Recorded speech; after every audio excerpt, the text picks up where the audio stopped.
Welcome back, everybody. It's me, Maddie Fisher, the introduction girl of the history of fresh produce. So today, I want to know if you guys are ready to spice up your language with some flavorful expressions. Today, Patrick and John are diving into the fascinating world of produce idioms. Even some fresh produce emojis are becoming idioms in their own right. These phrases add color and zest to our conversations, from the apple of my eye to as cool as a cucumber. But have you ever wondered where they come from? Join Patrick, Kelly, and John Papp as they peel back the layers, uncovering the roots and discovering how fruits and vegetables have made their way into our everyday speech. So get ready to add some more idioms to your salad bowl.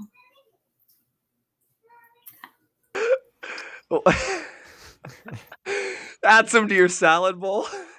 There's another word in there, but I've never even seen this word. To our linguistic salad bowl? A linguistic salad bowl. You're ready to add some more idioms to your... Does that make sense? What is linguistic? Linguistics. Language. Oh, well, there you go. So that's what it's supposed to say, everybody, but A language salad bowl. Yeah. Alphabet soup. Cool. I just noticed, like, hey, let me just get in. Look, Pat, we know you have a mic. Like... You know what I love about live streams? Is this live? Yeah. It's just live. Like, there's live. No bloopers at the end. They just, like, happen. That's my Clorox wipe right here. I was cleaning my desk earlier. Listen, it's always best when it's raw and fresh, you know? As Dan says, it's always best when you get it fresh. So, exactly. Maddie, we thank you so much. Appreciate you, as always. And when Maddie does the intros, I'm in the back with the largest smile. Like, always just like, where does she come from? So she definitely does her research in getting this done. So, Maddie, we appreciate you. And we're going to kick you back. Thank you. All right. Enjoy. Bye. Here we are again. Guess who's back? Back again. See, we should have made that our opening song, I guess. I mean, I'm just saying. We didn't think that through, I guess. You know, I was going to ask you a question. Like, everybody who's out there, John, which background do we normally do? Do we normally do the normal, just like plain red background? Or do we always have this, or not that background? That's the one. Or is it this background? Ooh, no, too dark. No, this one. Was it this one, or was it just the red? I think it's just the red. I don't know. I think you're right. I think so. But I'm not sure. Good evening, everybody. As you hear us like doing tech support on live stream here. Good evening. Geez, man, I'm in a pickle. I know. Well, you just came back, right? You just came back from the Dominican Republic. Yes, I was in the Dominican Republic last week with my son on a scouting a water project, which was really fun, and got to meet a bunch of great people and got to be part of the community in the Dominican Republic, which was awesome. I've not been yet, but it's definitely something bucket list. On the bucket list. Catch any history there? That's definitely an island rich in history. I will tell you that they're making history there, John. One of the things that they're working on is water infrastructures and hydroelectric, small plants, right? It's more like a hydroelectric shed. Okay. Yep. But on top of that, they're building a better tomorrow. And that's what I think is what's great about it, is they are making history as we speak. So hopefully in the next 100 years, every town in the Dominican Republic will have running water. Well, that's the kind of history we want. Always it takes time. Yeah, for sure. Well, one of these days I'll make it down there, and then we'll even do a live stream history in the Dominican Republic. In the Dominican. That would be pretty fun. In the Dominican. Okay. In the Dominican. See? Okay. I got produce idioms all day. Just wait. I got some. Just wait. I mean, listen. I mean, I have shirts that say "We're as cool as a cucumber." Do you really? I do. Like, I have shirts that say "Cool as a cucumber." Actually, if you go to my website, if there's anybody that would, it would definitely be you. Listen, my website at thepatrickkelly.com under the merch site. I'll pop it up. But if you're looking for a produce idiom shirt, I have it. I also have "Quit looking at my eggplant, bro." So we've got a couple of them already out. and they're amazing. So something to look forward to at the end of our show tonight. Some themed let's get it started, outerwear. Well, yeah, I also have Pickle Rick underwear as well, everyone. So if you follow Rick and Morty, I have underwear that are full of pickles. You just got it all covered, don't you? Shirt, underwear, get some socks. Oh, you got shoes. I got it all. But look, we're getting off topic. We're gonna we're gonna do a little bit of housekeeping. We're gonna get a little housekeeping done before we dive into tonight's topic. So you all have hopefully heard the last couple of weeks we had the French Revolution and the history behind that with produce and weather events and a lot of bread. And then we also did a history of blueberries, which seemed to have also gotten very positive feedback. A lot of people seem to like that one. We kind of went back to our roots a little bit on that one, didn't we, Patrick? With tracing the That was origins. Fun. That was fun, yeah. So we'll have more of those before the year is over. 100%. So don't think that we're leaving the crops, everyone. No, we're just giving you some fun right now as we do more research. Yeah, exactly. And our apologies for no episode last week. So basically what happened there is just, schedules got kind of screwed up and whatnot. So there will be more episodes coming into the next week. And the episodes you can expect to see in the coming future is Golden Age Arab Empire in Baghdad. I feel like we've been saying this for months now, but it is coming. So stay tuned for that. We have Eating to Extinction with a very special guest. I'm personally very excited about that. I think this guest that we're going to have is just an absolutely fabulous speaker, researcher, food person, all in all. So stay tuned for that. Also, this is your baby, Patrick. We're going to have an episode on the Lord of the Rings and produce. So that is going to be my favorite. John, you were the only one when I asked someone like a month ago, like what my favorite movie is. And I see John in the corner, like, I'm not going to say. Everyone, my favorite movie of all time will and always will be the Lord of the Rings trilogy and the Hobbit trilogy, coming in for 6 total movies, and J.R. Tolkien's books. I read those when I was a kid. And there's nothing that can deviate me from Lord of the Rings, ever. I'm wondering if that's going to be a multi-part episode. We'll have to see how recording goes. It might be multi-part. I'm okay with doing a multi-part. I know you. We should make it a trilogy. We should make it a trilogy. But I know you're going to be. This is probably going to be the one that you research the most out of anything we've done. So I agree. John does majority of the research anyway, which is why this show is so amazing. No.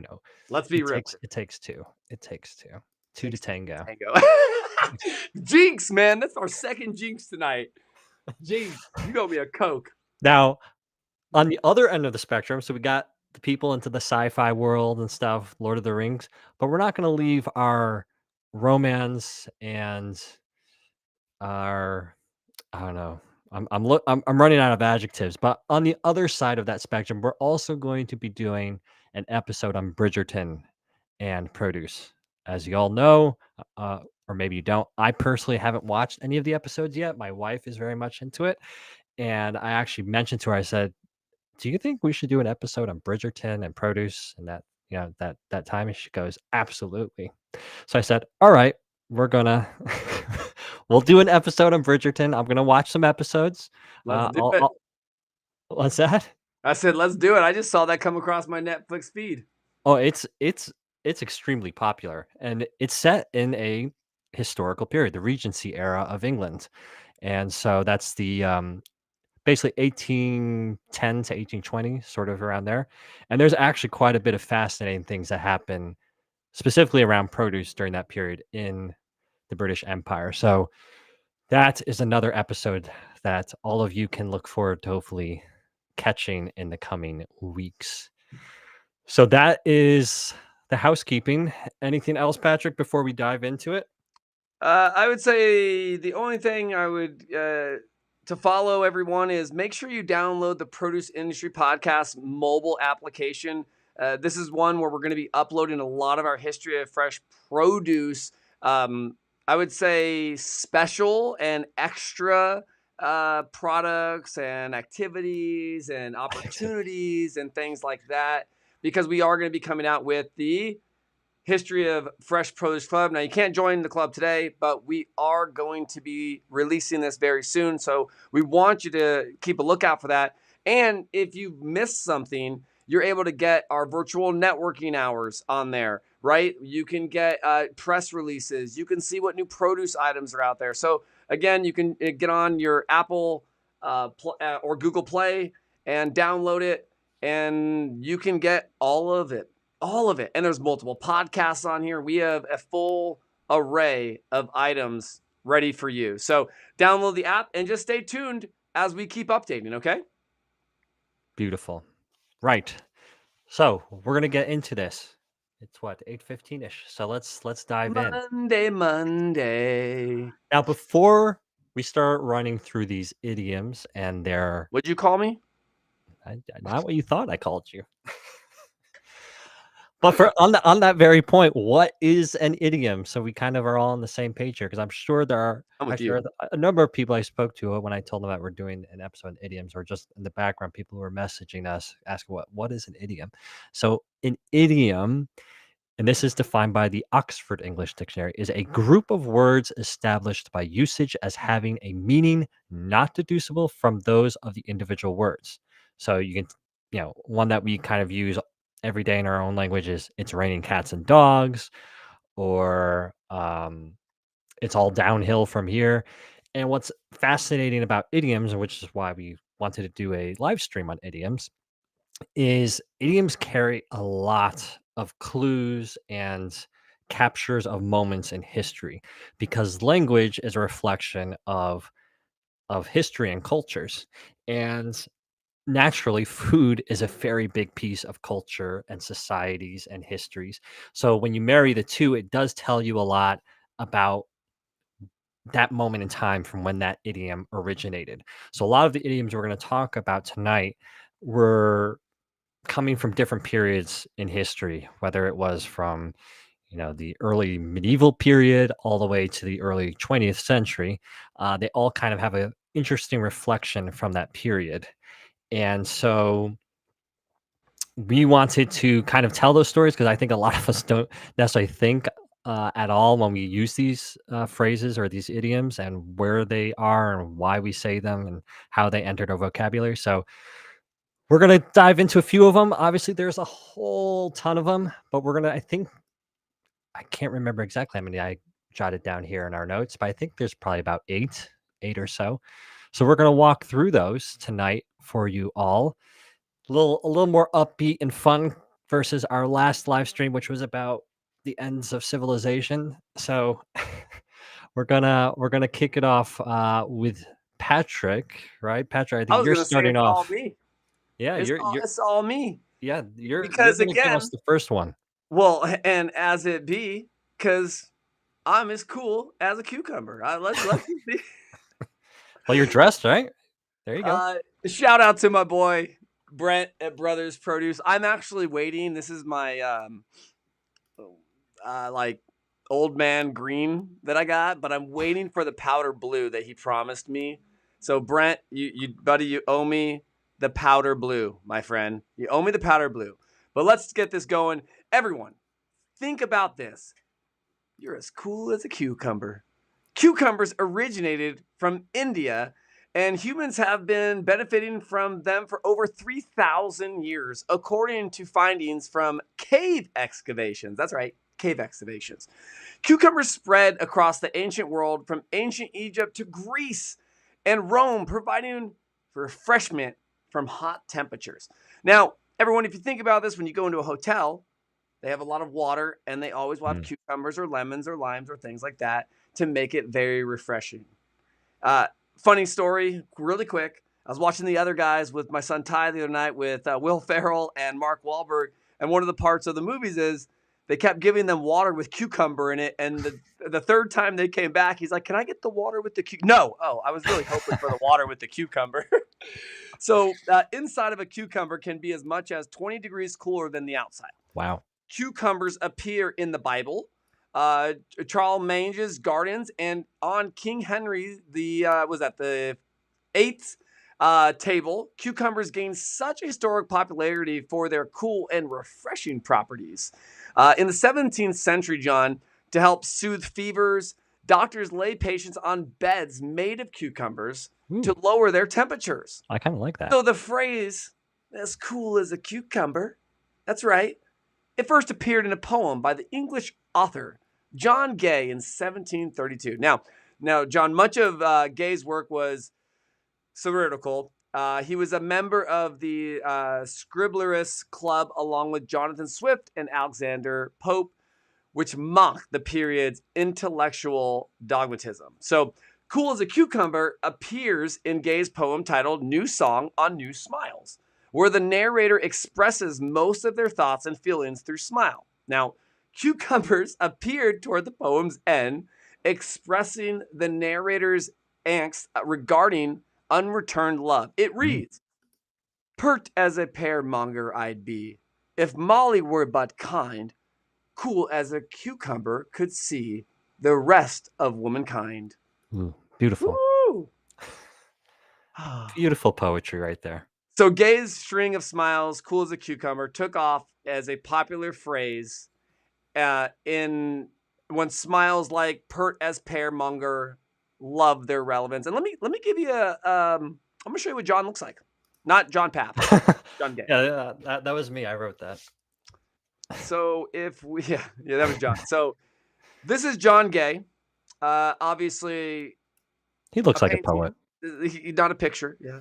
So yeah, this is where the cool as a cucumber started. Who Gotta love that. You know, if there was nothing else, he succeeded in life. There you go. Cool as a cucumber. I You tell got you, it. he's got a nice set of hair. I'll take that hair. I thought that was a hat.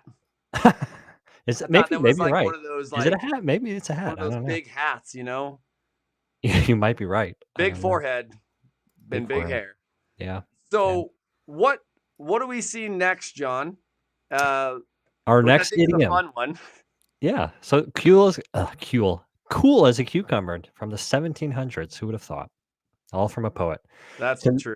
so next, as the image here gives away, so we got, well, sort of gives away. So go bananas, right? We all heard that phrase before. I'm going bananas, or you're driving me bananas. Where does this term come from? So the term go bananas became popular itself in the 1960s, and that's when it was being used frequently by American college students. Now, the generally accepted narrative is that people closely associated bananas with apes, hence the use of go bananas in a similar manner as go ape, which is, I'm going to tie into this image that you see here, which is an older idiom than go banana. So go ape came first. Now, this older idiom found its way to the world of pop music, specifically this gentleman here, Neil Sedaka, who released the single I Go Ape in 1959. Now, given that go bananas and go ape both suggest that someone is extremely enthusiastic or angry or unhinged, it's not surprising that this later term, go bananas, kind of evolved from go ape. Now, that all said, so that's what we're using today, but go bananas actually had a earlier meaning before the one that we know today. So just a few decades prior to that, it actually had a bit of a darker, unflattering meaning. So in the 1930s, the expression was used to refer to sexually perverted individuals. And then in the 1920s and 1910s, you have two dictionaries. So you have the Routledge Dictionary of Modern American Slang and Unconventional English. Would love to actually read that dictionary. That would be a pretty interesting thing to read through. They trace the idea of bananas relating to craziness only back to the 1910s, whereas the concise New Partridge Dictionary of Slang and Unconventional English generally agrees with that, but says that it goes only back to 1924. Now, these sources claim that the crazy banana meaning comes from the phrase banana oil, which in flapper slang, so the 1920s, meant nonsense. Now, where did that come from? So you kind of go down rabbit holes here. But so typically, the substance that was referred to as banana oil is amyl acetate, which this is kind of crazy. This chemical is used as both a paint solvent and as a flavoring. People were kind of, I don't know, I guess crazy back in the 1920s. So it smells very strong, this chemical, but not exactly of bananas, which is partly why, banana flavored candies have that distinct but not really banana flavored element to them. Interesting. So, so the use of the phrase banana oil died out for a few decades, but by the early 1960s, the word bananas for something crazy had come back. And so you even see in the 1957, so just a few years before it really became mainstream in 1960s, that these little Abner cartoons, I don't know if you're familiar with it, Patrick. I Googled it and it sort of looked familiar to me. But these were a popular cartoon back in the around the 50s and 40s. And they incorporated into these comics and that caught on, obviously, into counterculture language as The well. Augie Doggy and I stuff like think that. The so. News I think Moo. so. I Yeah. think so. So now, what's funny is, people often assume that monkeys go bananas. See, there I'm going right. Go crazy for bananas. But actually, a 1936 study found that the tested monkeys actually preferred grapes. Fun fact there. So now, before we move on to the next idiom, I want to just touch on one more banana idiom while we're talking about bananas. And another common one we hear is, and personally, I didn't hear about this one too many, but maybe you do, Patrick. Top banana. You've heard of top banana and second banana? It's bananas. Bananas. Yeah, I've heard of Top Banana. Yeah. Okay. They're I in haven't. New York. They're in New York, right? Yeah. So apparently, the top banana means the star or the person who is in charge, the boss. And this term was coined in vaudeville in the 1920s to mean the top comedian featured in a show. So apparently, Phil Silvers, who is a comedian whose career spanned the entertainment venues of vaudeville, movies, radio, television, all the different mediums, he gave credit to Harry Stepp as the man who coined the term. And Stepp was a comedian and writer, and the source of the term top banana and second banana it came from a famous vaudeville skit involving three comedians attempting to share two bananas. So basically the one that got the banana first was top banana, and the second one that was second banana. So that's where the top banana and second banana comes from. I tried to search for this sketch for this skit with the three comedians attempting to share two bananas, but no luck. You But that's tried? but that's where so these banana terms really come from the 20th century, early to mid 20th century. I think that's cool, though. Yeah. I mean, and did you see I grabbed Mr. Peely off the back? We got a banana. He's a fortnight, Mr. Peely. And I also have some. I mean, if you look at like produce, you look at idioms. I mean, this is stuff that comes with it too, because yeah. This is pop culture now. Exactly. Within it, and like I said, I try to get anything produce. And Mr. Peely's ripped, man. He's like he's got it going on. Let's see if I can just keep Mr. Peely back here for right now. I also have the green giant as well. Let's go bananas, everyone. That's what I'm gonna say. Yeah. Let's go bananas. So who's our next one coming in? Which I believe is dun dun dun dun dun dun. Oh yeah, lemon. Of course. Listen, of course I would have the lemon. Well, you were first to cool as a cucumber. We have to. I loved cool. Hey, listen, everyone. And I just looked at my website. It actually said I actually designed the shirts to say I'm as chill as a cucumber. So check that out. So I'm chill as a cucumber. So if you go on the website, theproduceindustrypodcast.com, click on the merch section, you will see old produce label shirts. Quit looking at my eggplant, bro. And I'm chill as a cucumber.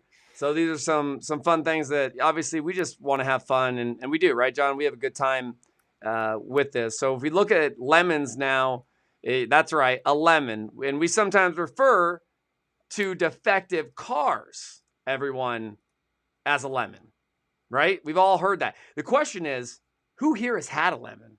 I'd love to know. I know one person that's ever claimed a lemon law. States even referred to their consumer protection bills against crummy cars as lemon laws. So using lemon to denote a fraudulent or worthless purchase dates back to 1909, John. Ooh. So its use is in reference to cars specifically that goes back to 1923. So when one used car dealer profiled in the Oakland Tribune, it is said to have had congratulated himself upon having rid himself of a lemon finally. Oh, thank goodness I got rid of that lemon. So lemon as a noun or an adjective has often been used, okay? And it's been used or associated with something unpleasant or unpalatable, as some people find the tartness of the lemon to be or something that's turned sour. So just like a car. So the car lemon connection may have been cemented with an ad by Volkswagen. Volkswagen. Uh-oh. Why Volkswagen? So Volkswagen ran in the they ran this ad in the 1960s. Like most of their minimalist advertising from that period, it consisted of a photo of a car and a stark caption, lemon. The copy goes on to say that Volkswagen's quality inspectors had caught several flaws with this particular car, ensuring it didn't arrive at a dealership without those blemishes intact, which was kind of interesting, right? Yeah. Look at the ad. like that. What an ad. A lemon, right? like Compared that. to saying we're not lemons, okay? So it wasn't until 1975 Well, that you'd even see the line at the bottom. The line at the bottom of the ad is the best part. Yeah, listen, my glasses don't have magnifying glasses. It says we pluck the lemons, you get the plums. Oh wow, that's How good is that? Produce idiom at its best. I mean, jeez. So what happened though in 1975? Consumers had a federal lemon protection. The Magnus Moss Federal Trade Commission Improvements Act guaranteed consumers wouldn't be stuck with a faulty consumer product, including cars, or suffer unreasonable warranty terms. The law applies to consumers' items of all types, though cars were of a particular concern, as they're often the most expensive item prone to mechanical failure a person can buy. It quickly became known as the Lemon Law, though it really refers more to the warranty of the vehicle than the vehicle itself, right? And now when you buy a car, you actually will get a Lemon Law little tiny booklet in with your purchase. They put it in actually funny story. This past weekend, I had to get a new lease, and I was chuckling at myself because he had me go through all the papers, sign, and literally, I think it was the second form in big letters said "Lemon Law." I'm like, there it is. You're like, they got me. There it is. They got me. So it's very much a real thing. It is. So harsh on the lemon, though. I like lemons. I don't associate it with bad stuff, but I guess someone's got to take that position. So lemon it is. I agree. Somebody has to. I do want to throw a couple chat. We've got, listen to this. We've got D-Rob, Dustin Robinson. He said, I got that shirt. Oh, see, he's got it. I think he's got the. He's been shopping at your store. I think he's got the chill as a cucumber. Hey, look, and he also, I love it. He threw it in there. Look. Are you as rad as a radish? I haven't heard that one. And then look what he says. Aging ourselves here. Yeah, I'm sure there's some people that might be feeling some of the stretch here. Shout out to Dustin Robinson. Great guy. He just got his sweet potato painting from June Monroe. Oh, that's right. Yeah. So shout out to D-Rob, man. Appreciate the support and always being a loyal. I don't want to call you a fan or a follower, just a loyal, great person in our industry, man. So thank you. So our next one then. I'm in a pickle. Mm-hmm. We use that one a lot, don't we? I'm in a pickle. I'm in a pickle. So where on earth did this term come from? So let's look back to the first written use of pickle when it was meant to be used as a difficult situation reference. So this first written instance occurred in this really weird poem from John Haywood. Now, this what you see on the screen is not John Haywood, but we'll get to this individual on the screen. But John Haywood in Come on. 1562, in his Proverbs and Epigrams, wrote this: "Time is tickle, chance is fickle, man is brickle, frailties pickle, Oh my gosh. todreth mickle, seasoning lickle." Oh my gosh. No, I warned you, it's a weird poem. Now, the exact sense is unclear, but pickle in this proverb means something closer probably to preserve than a difficult situation. Okay. So, but that's kind of where we start to get a little bit of a sense of where we're headed.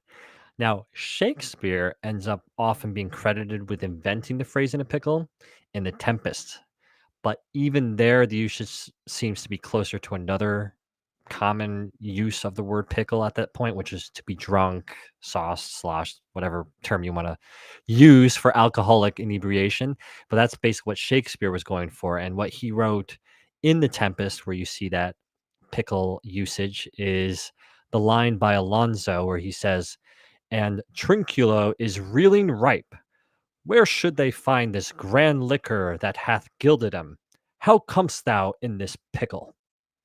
So you can see there, it's definitely referring more to a drunken, alcoholic, inebriated state. So let's keep moving along this path. So we're now in the Shakespearean period. Now we're moving into the 1660s. Now this is where we start to see the first solid use of "in a pickle" in the sense that we know it today. And this comes from the diary of Samuel Pepys. I am assuming that's how you say him, Pepys, which was the gentleman we saw on our image on the screen. And he is an English diarist and naval administrator. And he kept, as his profession suggests, he kept a diary. And on the entry of Wednesday, the 26th of September in 1660, he makes a note that he was at home with the workmen all the afternoon, our house being in a most sad pickle.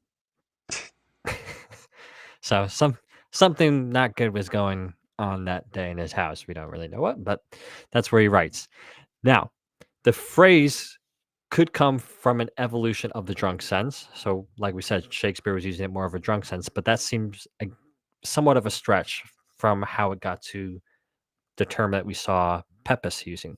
So many people are now turning to a Dutch phrase, which is "in de pikkel zitten" for the English idiom's root. And I lack to tell this at the beginning of our evening, but idioms, a lot of the English idioms actually come from different languages as well. So this is an example of that. So the word pickle itself comes from the Dutch pekkel, which originally referred to the pickling brine or some kind of similarly spicy sauce rather than the pickled vegetable itself.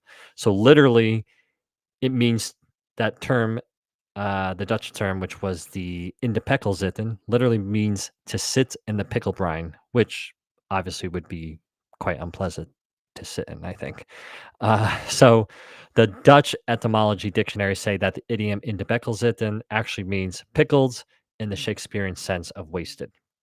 So that's kind of how we get to the use of "I'm in a pickle" today. And that I was going to say, that we're in a pickle. Yeah. So you can see there that stretches 500 to 400 years ago. Wow. Just continue to carry through in the language. I'm just curious if there's going to be a carrot before the horse. There, you know what? There was. I was going to put that in, but I did. There was, but the carrot is no longer there. The horse ate it. No, it was too short. Well, maybe we can bring it up. We'll see. Oh my gosh! Oh my gosh! That is hilarious. There's just too many. There are. I told you I went to Michael's this weekend because my son had a project. Sure enough, went to the stamp section. They literally had a whole set of you can make your own stamps out of produce idioms. And I'm just like, oh, I'm going to buy this. And I realized you had to buy a block for each individual stamp. And my wife's like, are you looking to like collect 150 stamps? Like, what are you doing here? And I was like, you've got a point. Oh, see, we should have gotten those for History of Fresh Produce Club members. They're more than you think, John. They were expensive. So just for the 12 pack of just the outline was almost $15. And then just for the block to make the stamp was another $5.99, and that didn't include the ink, which was another $4.99. So, to make your own stamp, you're talking almost, per stamp 15, not 15, 20. So you're looking at 25 divided by 15, but still, like, just to get that going, that's only one stamp. So if you think about that, you do a mass production, we'll turn it into an HFP experience. People want to make their own stamps. Yeah. Oh, these episodes make my cheeks hurt. Like, I'm giving you exercise. All right. Look at this. That is not even bored. That is just me being tired of traveling so much. But let's move to the next, which is the next one. Upset the apple cart. I can honestly say I have not heard this one. See, I've heard of this one. Where? Name what? Where? Like, I want to hear it. Like something like, Patrick, don't go and upset the apple cart. What? Yeah. What does that even mean? I would say, like, don't wake the bull. Yeah, same idea. It's basically like, just don't cause, don't rock the boat sort of thing. But don't rock the apple cart? Don't upset the apple cart. Don't upset the apple. All right, so upset the apple cart. In the early parts of its life, the most common sense of apple cart in Britain was the human body. So Francis Gross recorded down with his apple cart in his dictionary of the vulgar tongue as meaning to knock a man down. That was in 1788. That's what he wanted to do. He wanted to knock a man down. Yeah. That's pretty rude. But all right, listen, that's all me. It later became known in Australia. He slapped her face. She seized a broomstick, and he capsized her apple cart. Wow. And broke 2 panels of the door. The Sydney Gazette and New South Wales Advertiser, 16 of April of. I want to know more of the context of this statement. I would definitely want. Slapped her face, seized a broomstick, and capsized her apple cart. Someone was not happy. I'm just saying. Someone was not happy at all. You should have done it in an Australian accent. Don't make me do it again. Don't you make me do it. I can't do it. There is an isolated example, Lexington, on record, John, from Massachusetts in 1788, though. And it also starts to appear on both sides of the Atlantic in any significant way in the late 1830s.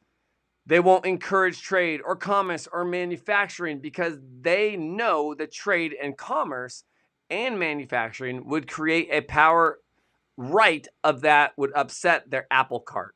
Longsport Canal Telegraph, 1837. The Whigs, gentlemen, cannot object to the soundness of our old authorities in law, because they themselves are very fond of referring to the same source when it suits their purposes, and to deny those authorities therefore would be at once to upset their own apple cart. The Champion and Weekly Herald, London, April 16th, 1837. So, all right. It continued in a parallel with the human body sense of most of the 1800s, but it really took until the early 20th century to become widely popular and to shift from the slang to the colloquial usage, right? Yep. I was going to say stage, which is the same thing. An early stimulus have been the widely reported comment by Cecil Rhodes, then Prime Minister of the Cape Colony of the Jameson Raid of 1895, have upset the apple cart. Now we've upset the apple cart, everyone. The evidence suggests a peak in the 1930s, possibly helped along by, hold on, our man, he's coming. Give it a second. There he is. George Bernard Shaw. Okay. Play the apple cart. First produced in 1929, John. So we are still, let's look how far back we are. Seriously, extremely far back that we're still talking here in 1929. So we're quite unable to say why someone unknown person 250 years ago selected an apple cart as a metaphor for the body, because there's no written evidence on which we can base any reasonable explanation for. None whatsoever. But we can understand why the idea remains popular in the sense of ruining someone or undertaking the visual image of a cart landing with apples overturning, with all the implications for a mess, inconvenience, and financial loss, is too striking to lose. Yeah. It's a very graphic idiom. I mean, you don't have to think too hard to what that means when the apple cart falls. No, any cart with fruit or any food on it, Especially in our industry. I mean, like that's anyone bad. yeah, you don't want that. That's You really do bad. not want somebody upsetting your apple cart. Don't you upset my apple cart, bro. I'm gonna say that to someone next time. I'm like in a little confrontation. I'm like, hey man, don't be upset in the apple cart. Okay. The next produce event we go to, we're just gonna speak strictly in idioms. Yeah, just calm down. I love it, man. You're cool as a cucumber. Listen, I got you, man. Don't go ape. Don't go ape for bananas. Hey, don't spill the beans. Which is I'll where I'm try. going next. Listen, if we're in a pickle, I'll come to you. All right, beans. Beans. We're talking about beans. The magical fruit. Not that idiom though. We're gonna talk about spilling the beans. So spilling the beans, I think that's one we obviously use a lot still today. Spilling the beans, spill the beans. So where does this one come from? So spill the beans. The most popular story that's told for its origin has to do with the Greek or the ancient Greek voting system. I doubt Greece is still voting this way today. So the story goes that beans were basically used as ballots in secrecy and anonymity. Gosh, this is like a tongue twister. Anonymity were required. So white beans would mean yes, black ones would mean no. So since votes were cast by placing one of those two different colored beans into a vase, spilling them by overturning the container would reveal what should remain a secret until the end of the vote. So if you spilled that vase of beans, you would see how people voted. Now, another version similar to this is that after all the votes were collected, the bean counter had to spill the beans to check the votes. So the spilling was made to discover what was a secret until that moment. And then, of course, the results of an election, let's say. But again, this is most likely a folk etymology. So, where do we actually start to see evidence of this term in written form? So, the first testimony of the phrase "spill the beans" is recorded in print in 1902, 1903 in relation to a horse race. And in that article, the horse had won in spite of the prediction. Basically, this horse was not supposed to win the race, and obviously that rocked the boat or upset the apple cart, if we want to say. And so spilling the beans in that case would mean upsetting a previously stable situation. Now, another instance of spill the beans as upsetting a previously stable situation in the 20th century comes from the Van Wert Daily Bulletin in October 1911. And it came from this line within the bulletin. It said, "Finally, Secretary Fisher, the president's cabinet, who had just returned from a trip to Alaska, was called by Governor Stubbs to the front and proceeded, as one writer says, to spill the beans." So again, we see it in 1911. Now, let's take a few hundred years back here to kind of break out this a little bit more, because obviously the fact that it's being used in the early 20th century, it didn't just pop out of nowhere as is evidence in this written. It seems, a writer wouldn't just use this term willy-nilly and just assume that people knew what he was saying, because it'd be very bizarre for somebody just to assume what spill the beans would mean. So if we look at what the word spill, so spill also had the meaning of letting something out, right? And this use of the word spill dates back to the 1500s. And if we look at Edward Hallowes Guevara's Familiar Epistles, 1574, spill meant to divulge or let out since at least the 16th century. And there's an example of this line from his 1574 epistle where he writes, "Although it be a shame to spill it, I will not leave to say that which his friends have said unto me." So again, you see kind of a little bit of that meaning coming out of the word spill. Now, the first occurrence of beans as representing information dates back from the 1200s, and that's according to the Scholastic Dictionary of Idioms. But with that, there is still no written testimony of the phrase spill the beans before the first decade of the 20th century. But again, we can assume at some point between the early 20th century and let's say probably around the 1500s, somewhere in that window, it probably came to be this idiom spill the beans by just kind of dissecting that term a bit. So that is spilling the beans on spill the beans. I don't give a fig. Oh, you're transitioning. Yeah. I see. Don't give a fig. I have not heard that one before. I don't give a fig about you. I don't give. Have you heard about don't give a fig? No, there's also another one I put in the comments, and it's I actually pressed enter on don't, so that one looks all weird. But there was one of them that was go pear shaped, and I have thought heard of that one. was interesting because I've never heard that one before, and it means to fail or be unsuccessful. What are we going to do with this weekend if our plans go pear shaped? Help me out, USA Pear Bureau. What does that mean? We're gonna go pear shaped, everyone. Like, well, we're gonna have a skinny neck and big hips. Like, Yeah, we're gonna be a Kim Kardashian. Like, what are we doing here? Like, I'm confused at this point. Like, sure, there's an interesting story behind it. At this point, I don't give a fig about it. So, the noun fig. Tell us about the figs. I'm going almonds deep, bro. Okay. Oh gosh. You didn't think I was prepared, did you? All right, tell me about these figs. I can't. Okay. I have so much fun talking produce, everyone. I hope everybody knows. This is one of the highlights of what we do is just being able to have fun with our community.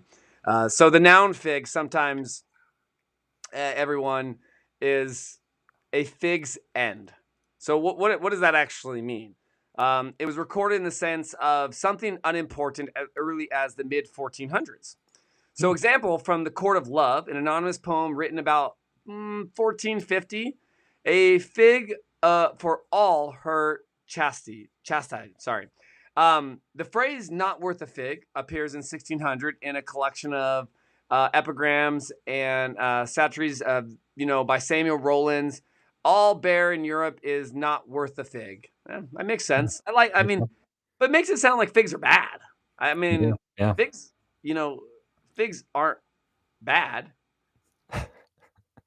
Pears aren't bad. Like, it's weird, right? Like that's interesting enough. So the give version appeared soon after in a Latin English dictionary of 1634. Fumi umbra non emerim. I will not give a fig's end for it. The fact that the readers were seeing those fig phrases in dictionaries of the 1630s indicated that they were in common use well before the time, though, John. So fig is not, as often supposed, a euphemism for the F word. It's not, okay? Yeah.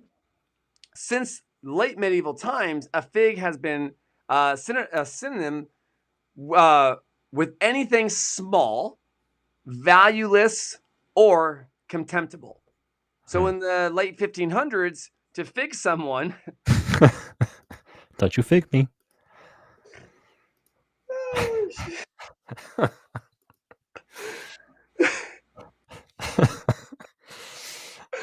I can't. This is a good one, man. This is good. So to fig someone... The gesture apparently originated in Spain because it's also known as the fig of Spain. Okay, so tell me what the gesture is. So what that was an insulting gesture by placing the thumb in between the first and second fingers. Yeah, like I got your nose kind of thing. Wow, that's kind of good though. I like that. So in Italy, the sign known as "fica in mano" was fig hand, or "far le fiche," to make the fig. Was a common and very rude gesture in past centuries, similar to the finger, but has long since fallen out of use. So, is that it right there? Just we're gonna, that. Gonna walk around the the produce industry now. Go. Hey man, go fig yourself. Actually, we're, that gi- might be cool though. we're I'm not being we're, okay. Stop. we're Let's being a get bad influence on people here. So again, like I said, this was common, as a rude gesture in some, like I said, in some centuries, similar to the finger, but as long since fallen out of use. So Shakespeare used this expression on, as he moved forward, which was when pistols lie, do this and fig me like bragging Spaniard. What? Yeah. What does Well, that if mean? Shakespeare's using it, it's got to be popular for the time. And of course we've got one. I love this. What I love about it. Ready? How dare you? I told you we're going to be a bad influence on people. You know what? I'm just saying, like It's like a secret language we're developing here. we're gonna start. You guys are never gonna hear that of it. I also pulled this, John, real quick before we keep going. But from the way to the UK, this was kind of cool. I saw this right here, and I kind of pulled it off. But some other idioms with fruits: the apple of your eye, go bananas, a bite at that cherry. A plum job means a very good job. He got a plum job in. Well, it's like the Volkswagen ad. Remember, it was like Yeah. we don't do plums, we give, or no, we don't have lemons, we just do a plum or Just something. to a Like plum. yeah, plums are good. It's pretty cool. So I like that we've got these produce idioms, and yes, we are definitely going to start some problems. But I don't know, We John. need What to do see you more think? ads with produce idioms. That's what we need to see. We do. Someone see that's what I'm saying. Like our marketing should be like taking out ads of this kind of stuff. Like Yeah. you know what I mean? All right. Collaboration with Volkswagen. Yeah. Okay, last one here. We're doing so well on time. Like it's like we planned it perfectly. It's like we planned it. Yeah, it's like we planned it. We'll see. Who would have thought? So we're gonna finish off the night with a nice one. after the very raunchy last one we just did. So apple of one's eye or apple of my eye. I think we've all heard of that one, right, Badger? You've heard of that one. Oh, of course. That one's very popular. So where on earth this might actually be one of the oldest ones. It's not the Potentially. Well, sunshine. It's you are the apple of my that's true, yeah. It's been a lot of eye. fun, isn't it? So apple of my eye, where on earth? Because that is a bizarre one if you really think about it. Like an apple in the eye. What is going on? So That's the truth. this traces back Oh, to spilled beans. 16. There's no image for this one. You're just gonna have to use your My imagination. bad. You're gonna use your imaginations for this one. So this traces back to 1611, a translation of the King James Hebrew Bible, and this term appears 4 times. And it's a result of a mistranslated version of the Bible. So in Psalms 17:8, David asked God to, quote, keep me as the apple of the eye, hide me under the shadow of thy wings. Now, in Hebrew, the word is not apple, but ishan, which means little man. So, what's believed is when you look into someone else's eye, you see a tiny image of yourself reflected. So, ishan thus means pupil. So, the pupil in your eye. So that kind of makes sense. So if you reread that line, keep me as the pupil of the eye, or the little man of the eye, hide me under the shadow of the wings. You can understand where that's going. In another section within the Bible, you have in Deuteronomy 32:10, the word ishan, meaning pupil, again, is used to describe the center of the eye, describing how God protected Jacob. The text reads, he found him in a desert land and a howling wilderness waste. He shielded him, cared for him, guarded him as the pupil in a sandstorm. You know how so now obviously if you've ever tried to protect your eyes or face while caught, like let's say you're in a beach and there's like a lot of sand flying at you and stuff, you know how hard that is to do. So this analogy used to describe how God protected Israel while they wandered through the desert kind of makes sense. You don't want sand in your eyes. So when they were translating this, why did the word become apple? So scholars speculate that the Anglo-Saxons used the word apple for people because they conceived of this part of the eye as a solid ball that, now get this, I know it sounds ridiculous now, but people didn't understand necessarily all the anatomy of the body back then. But they believed that that part of the eye, so the solid part of the eye, could fall out if a person wasn't careful. So you can see a little version of yourself reflected in a particular shiny apple too, which we said, well, we didn't actually say that part. We said you can reflect it in your pupil, but the people of that era also figured probably, okay, you can see your reflection in an apple as well. And so pairing those two elements together, the shape of the pupil that could potentially come out, it's round, and then you could also, if you have a shiny apple, you can see a reflection.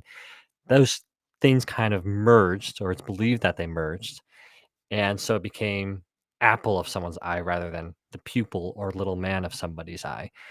And on top of all that, sight has always been considered one of the most important of our senses, right? I mean, it's not great not to hear either, but I think, vision is obviously, to live in a world of darkness has always been associated with just terrible consequence.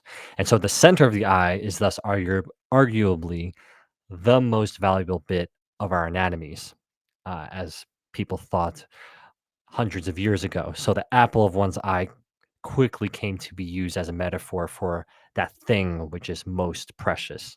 And that's how we get to the term that we use today, that when we say you are the apple of my eye, that means you are something very special to me or something very precious to me. And so that is the story behind the apple of my eye. And produce idioms. And produce idioms for tonight. Yeah, because we're not going to go through every single one that's ever existed. No, we won't. Well, No. I loved it. This was an amazing episode.